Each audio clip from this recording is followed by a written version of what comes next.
Ladies and gentlemen, welcome to the Tayler Yarish Show, episode 15, I believe.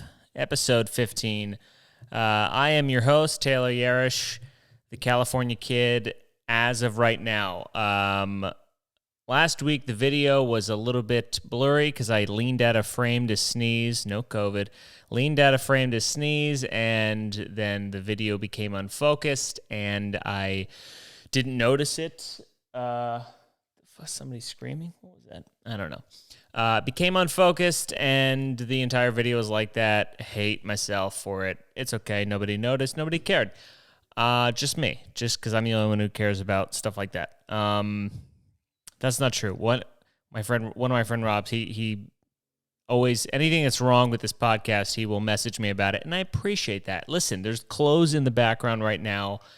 It is what it is. I'm not going to clean it up because I clean it, we get them pushed off and then they're back there. This isn't the studio.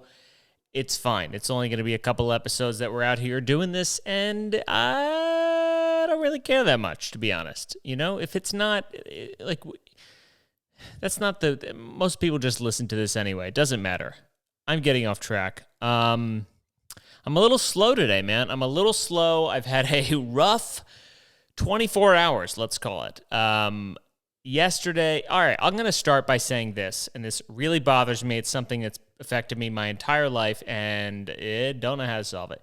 I can't burp. Don't know how to burp. I've never been able to do it. Anytime I do burp, it's an accident. If I get it filled up with gas or whatever, I can't release it. I can't burp, and I get these little groan, gurgly things in my throat. Super annoying. But sometimes what happens is if I just have a bunch of food that, is gassy or whatever, it just builds up, and then I just have to wait for it to come through the other side. And of course, yesterday I'm eating bread. I had seltzer. I want to like Perrier. I want to be the type of person who drinks Perrier and sparkling water and LaCroix and all this shit. And I can't do it because I cannot drink it and then I can't burp. So it just sits after I have two seltzers and I'm full. I can't do anything. It's the same with beer. I love beer. I love cracking open a nice cold one, or I love a craft beer, draft, whatever, but I have two of them and I'm done. It's, it's not a buzz thing. I get full, and it's so, I don't know. It's just so bitch to me. Oh no, I can't have another. I'm super full right now from my 2 Bud Lights that I had. So yeah, yesterday I had a lot of seltzer and I had bread, and then we went to a fucking winery and I had wine and fried crab cakes, and it was all just building up, and then my body was just shutting down the whole day, and it was just all backed up. I didn't know what was wrong with me. I thought I had COVID. Even though I got the first shot, you could probably still, I don't know if you can get COVID after you had the first shot. I don't know. But I thought I had COVID because my entire body was aching. I had the chills. I had I had every fucking symptom. And I was just trying to keep cool. All right, maybe it's something else. So I went to bed early, and then I woke up in the middle of the night and went to the bathroom 5 times. Too much information, Tayler. No one wants to hear that. It is what it is. That's what happened. And it was bad too. It was super bad. So, feeling a bit sluggish. Woke up this morning, kind of out of it. And then, of course, everyone's like, let's go to brunch. And, oh, you got to have the chicken and waffles. And, of course, I get it. And they were flipping banging. And so I ate it all. And so we're just not doing great, man. I've been eating so much friggin' food. I say that like it's different when I'm back in New York. I don't eat everything when I'm back in New York either. I'm such a non-fat person. It's the worst kind of fat person to be, and let me explain. Because nobody will give you sympathy with your struggles of eating, I guess, is the only. If you eat, you're an emotional eater, whatever, but then you go and work it off, kinda. Nobody gives a fuck. If you're just a person who fluctuates a couple pounds here and there, nobody cares. Nobody cares how you feel, and that's sort of where I am, I guess. But yeah, so just feeling a little bit sluggish, I suppose. We went to Yosemite. I don't know why I said it like that. Yosemite. We went to Yosemite, man. We finally did it. That's God's country out there. That is God's country.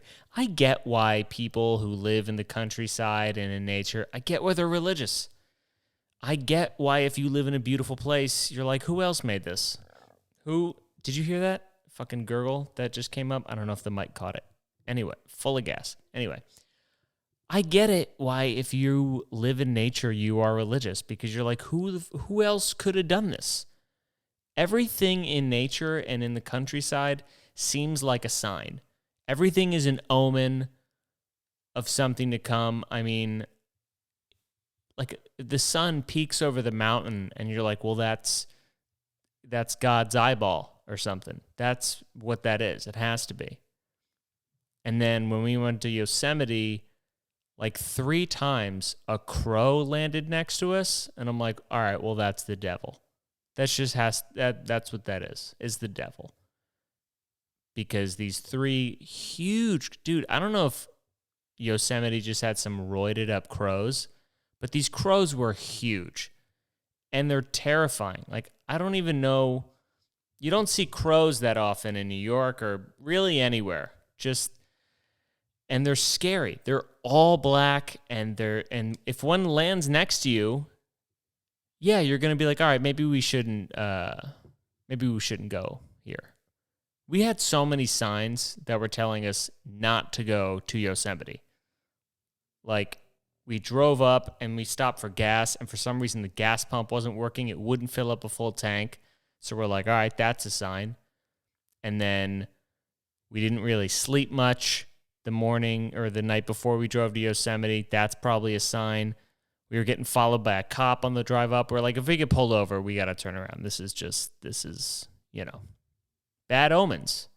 I'm not a spiritual or religious person, but crows are the devil. I don't care what you say. They are the devil.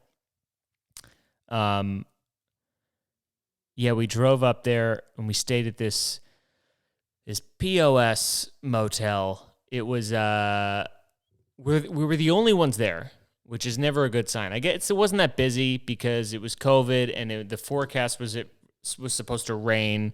So we pull in, we're the only ones there, and there's just 2 people in there chopping wood. It just was a horror movie. 2 people chopping wood. We pull up to a motel. We're the only ones in there. There's crows. We're in a horror movie. I'm like, all right, this is another sign. And I'll say this, when like you're looking for a place to stay, motel, hotel, you really do get what you paid for. Because we went for the cheapest possible place to stay, because we were only there for a night, so why not? And I don't need a lot of amenities. I'm not a guy who needs really much anything. But if you're going to offer something, if you say you have something, I do expect it to be there.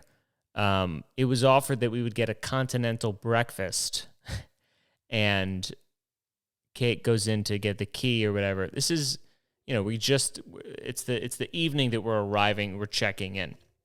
So we're like, all right, we're going to get continental breakfast tomorrow morning before we go into Yosemite. So she gets the key, and then the lady hands her the key and then a frozen Jimmy Dean sandwich.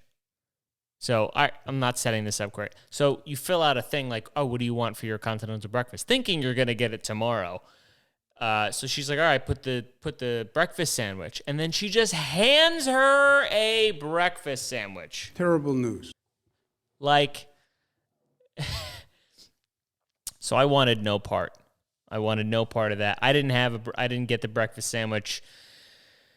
Didn't want anything to do with that. And then the shower head kept falling down and just breaking, and it was just a real shit show. There was like a homeless guy building a fire outside our motel at night. There was nobody else there. There were no cars. I just peeked my head out. I'm like, I smell something burning, and there's like a dude outside. I didn't ask who he was. I didn't question it, but I was like, yeah, that's what you get when it's $80 a night, and Yosemite and everything else is like $150 or $150 and up. You're gonna get the shitty things. You think maybe like, oh, maybe it'll be like a gem.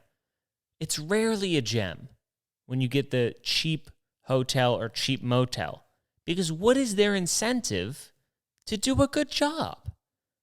Like, really, what is the sign should just be like, you know what this is. You know what this is.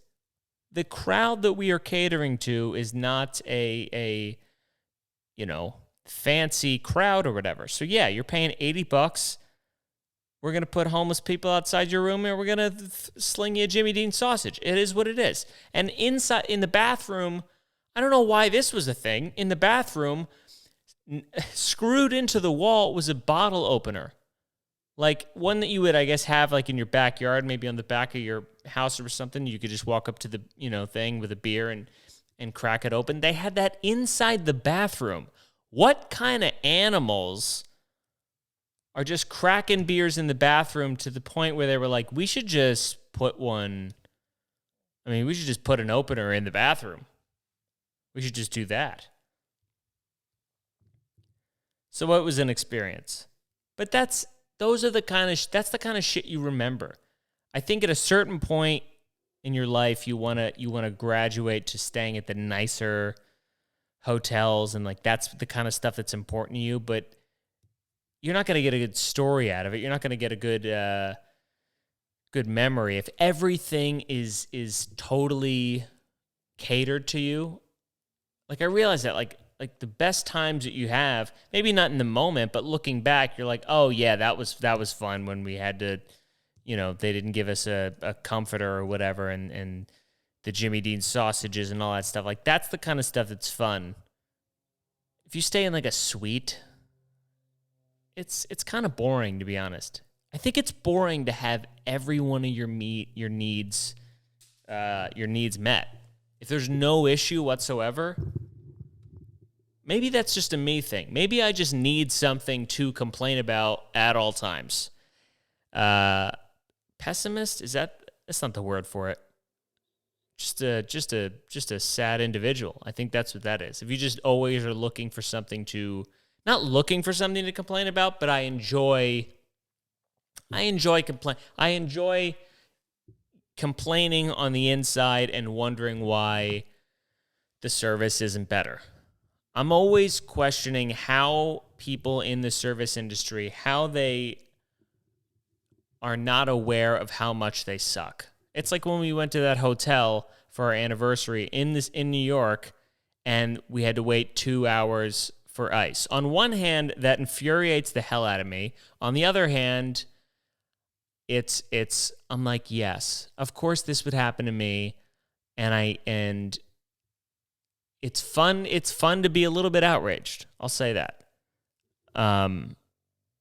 So yeah, overall good motel experience. And then we went into fucking Yosemite, man. I don't know if you've ever been. Again, God country. We didn't see any bears. I wanted to see some bears. Super disappointed. But the forecast was supposed to be like that it was going to be raining the whole time. So we were the only ones in there. We did like a 6-mile walk/hike thing, and we didn't see another person the entire time, which apparently is unheard of. So, life has just it's been pretty good the past month, man. And it's a double-edged fucking razor blade or whatever they say, because on one hand, it's like, yeah, everything's good, everything's wonderful, but then I need something in my life to just push back against. I need something. I want to be like, oh, there's no fucking avocados. Whoa, what the hell, man? Maybe that's like a New York thing, you just always like, really? Come on. But out here, our parents are so nice and they're very generous and they get all the good food and everything and their fucking property is amazing. That's how you know it's good, because it's called you say property. It's not like your yard, fucking yard for poor people. No, it's a property. The land is so beautiful. It's just like, it's hard to think funny out here, man. It's hard to think funny. Again, going back, it's like when I go to San Diego and it's just like, isn't life great here? And it's great here. It's like, what do you fucking complain about? What are you going to complain about when you're just like watching hawks and fly and then they have like an owl box, Dude, you think bird feeders are cool, man? They have an owl box here. What the hell? And then we get to go to friggin' Yosemite and do all this fun stuff. So there's not much to complain about. Everything has to be put into perspective. Like, I appreciate this so much because I know, we're going to go back to New York and it's going to be, cramped spaces and low water pressure and all that fun stuff. So can't wait to get back to that, but it could always be worse. Dude, oh my God, did you see the video of the shit that's going on in Australia right now? I don't know if you've seen this, but so apparently Australia, I don't know what happened, but they're going through basically a plague. They are going through, I don't know what happened, but thousands and thousands of mice have just like scattered across Eastern Australia. And they're reproducing like a motherfucker. Let me see if I could find the video. Shut up. Damn ads. I'm not going to buy your shit. All right, here we go. Look at this shit. Oh my God. If you're not watching the video, just go to Google or YouTube and put Australia mice. Dude, I mean, by the way, this is what New York looks like, just underground. I mean, this is what the underground, this is what underneath New York City looks like. Just thousands and thousands of mice. Millions, probably. But to see them above ground, I mean, it's fucking bananas, dude. I don't know. I mean, some of the stories that people were talking about, like, these families are like, they set like 20 traps, and then within an hour, they go back and they empty all of them, and then they do that all night. We don't want to go inside in the morning sometimes. It stinks. They will die, and it's impossible to find all the bodies. Some nights we are catching over 400 or 500. Can you imagine there's 500 mice at your place? Those are just the ones that you're catching. Those are just the ones.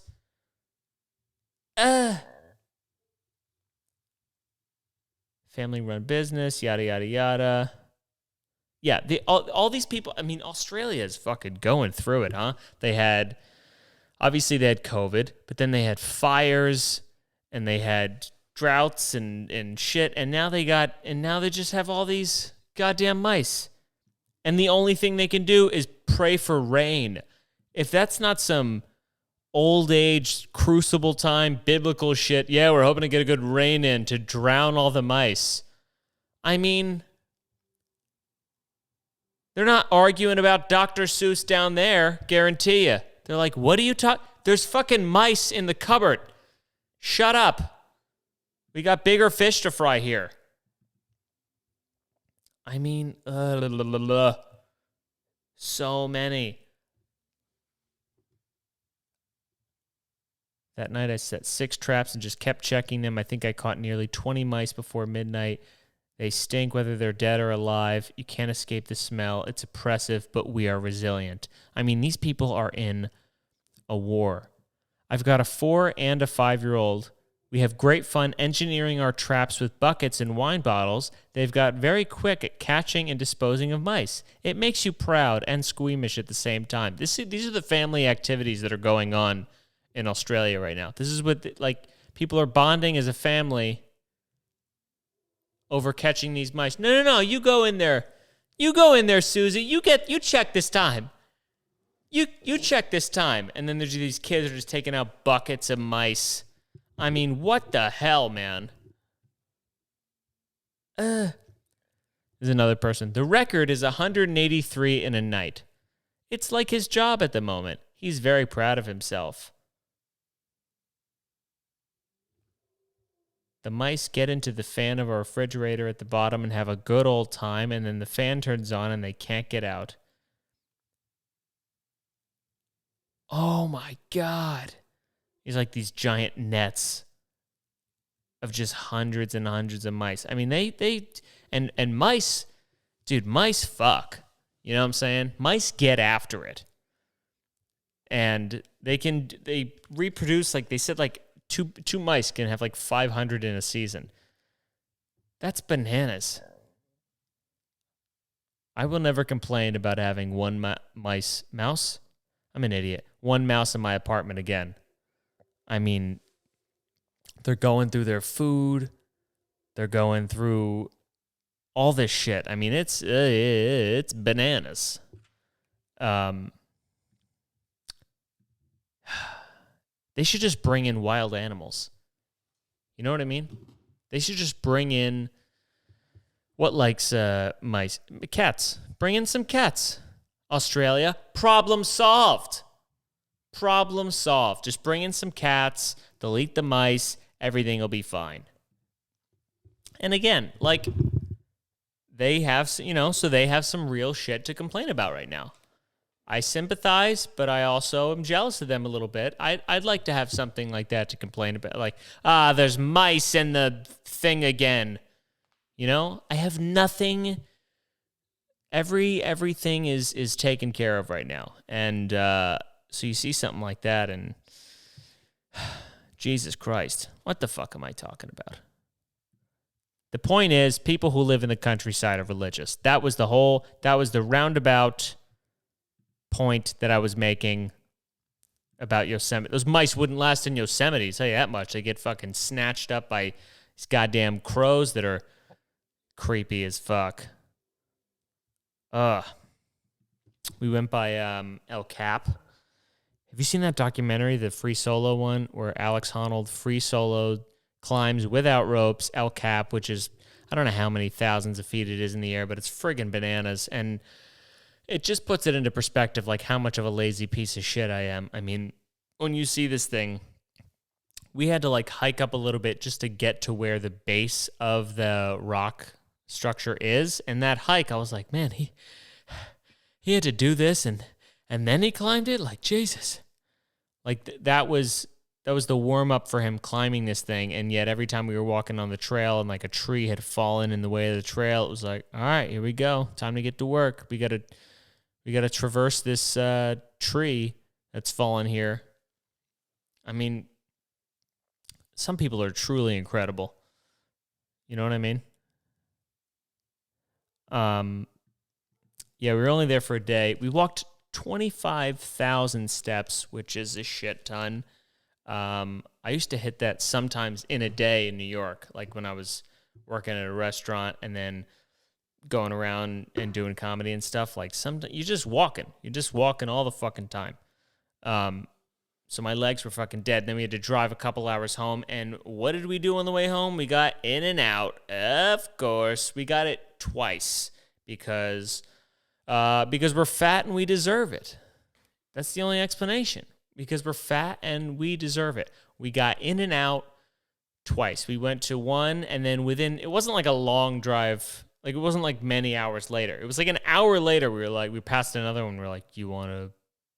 Yeah, sure. We could do that. That's good. Let's do another one.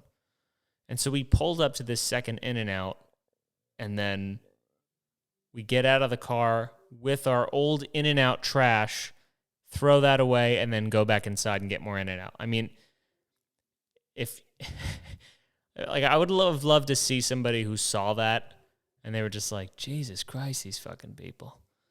Animals. Animals. It is good. In-N-Out's good. I'll give it to you. It's not as good as Shake Shack. It's not.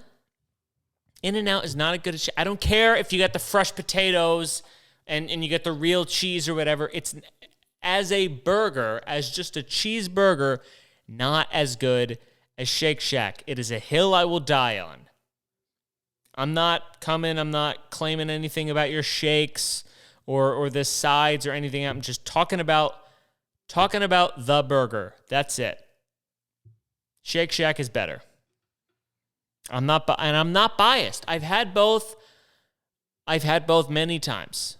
And again, In-N-Out is good. You get your animal stuff. Yeah, all good. Not as good as Shake Shack. Just, not as good.